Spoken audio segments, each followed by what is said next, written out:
മലപ്പുറം ലോക്സഭാ മണ്ഡലത്തിൽ സമസ്തയിൽ കൂടി സ്വീകാര്യതയുള്ള പൊതു സ്വതന്ത്രനെ മത്സരിപ്പിക്കാൻ CPIM-ൽ ആലോചന. മുസ്ലിം ലീഗ് സമസ്ത ഭിന്നതയിൽ നിന്ന് നേട്ടം ഉണ്ടാക്കുക ലക്ഷ്യമിട്ടാണ് മലപ്പുറത്ത് പുതിയ പരീക്ഷണത്തിനൊരുങ്ങുന്നത്. ആലപ്പുഴയിൽ സിറ്റിംഗ് MP AM ആരിഫിനെ വീണ്ടും മത്സരിപ്പിക്കുന്നതിൽ ആശയക്കുഴപ്പമുണ്ട്. ആരിഫിന് വിജയസാധ്യതയില്ലെന്നും ഡോക്ടർ തോമസ് ഐസക്കിനെ മത്സരിപ്പിക്കണമെന്നുമാണ് ജില്ലയിലെ പാർട്ടിയിലെ പ്രബല വിഭാഗത്തിന്റെ ആവശ്യം. മലപ്പുറം എന്നും CPIM-ന്റെ രാഷ്ട്രീയ പരീക്ഷണങ്ങളുടെ വേദിയാണ്. 2004 ലോക്സഭാ തെരഞ്ഞെടുപ്പിൽ മഞ്ചേരിയിൽ TK ഹംസ വിജയിച്ചു. തൊട്ടു പിന്നാലെ മലപ്പുറം ചുവക്കുന്നെന്ന മുദ്രാവാക്യമുയർത്തി മലപ്പുറത്ത് CPM സംസ്ഥാന സമ്മേളനം സംഘടിപ്പിച്ചു. മങ്കടയും പെരിന്തൽമണ്ണയും ചുവന്നു വന്നത് ചരിത്രം. ഈ ചരിത്രത്തിൻ്റെ പിൻബലത്തിലാണ് CPM പുതിയൊരു പരീക്ഷണത്തിന് കൂടി ഒരുങ്ങുന്നത്.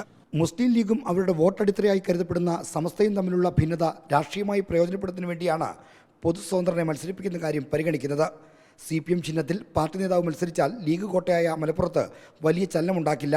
സമസ്തയ്ക്ക് കൂടി സ്വീകാരനായ പൊതുസമ്മതനെ മത്സരിപ്പിച്ചാൽ വിജയസാധ്യതയുണ്ടെന്നാണ് CPM നേതൃത്വത്തിൻ്റെ വിലയിരുത്തൽ.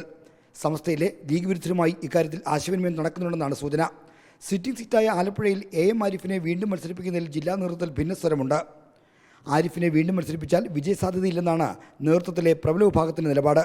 മുൻ മന്ത്രി ഡോക്ടർ TM തോമസ് ഐസക് മത്സരിക്കണമെന്നാണ് അവരുടെ ആവശ്യം. അത് സംസ്ഥാന നേതൃത്വത്തെ അറിയിക്കും. എന്നാൽ ആരിഫിനെ സംസ്ഥാന നേതൃത്വം പൂർണ്ണമായും തള്ളുന്നില്ല. പാർലമെന്റിൽ അകത്തുപോതെ പുറത്തുപോതെ നല്ല നിലയിൽ പ്രവർത്തിച്ചിട്ടുള്ള ഒരു MP ആണ് ആരിഫ്. അതിൽ ഞങ്ങൾക്കാർക്കും സംശയമൊന്നുമില്ല.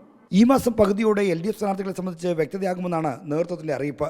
ഫെബ്രുവരി 10, 11, 12 തീയതികളിൽ CPM CPI നേതൃയോഗങ്ങൾ ചേരുന്നുണ്ട്. Reporter R. ശ്രീജിത്തിൻ, റിപ്പോർട്ടർ, തിരുവനന്തപുരം.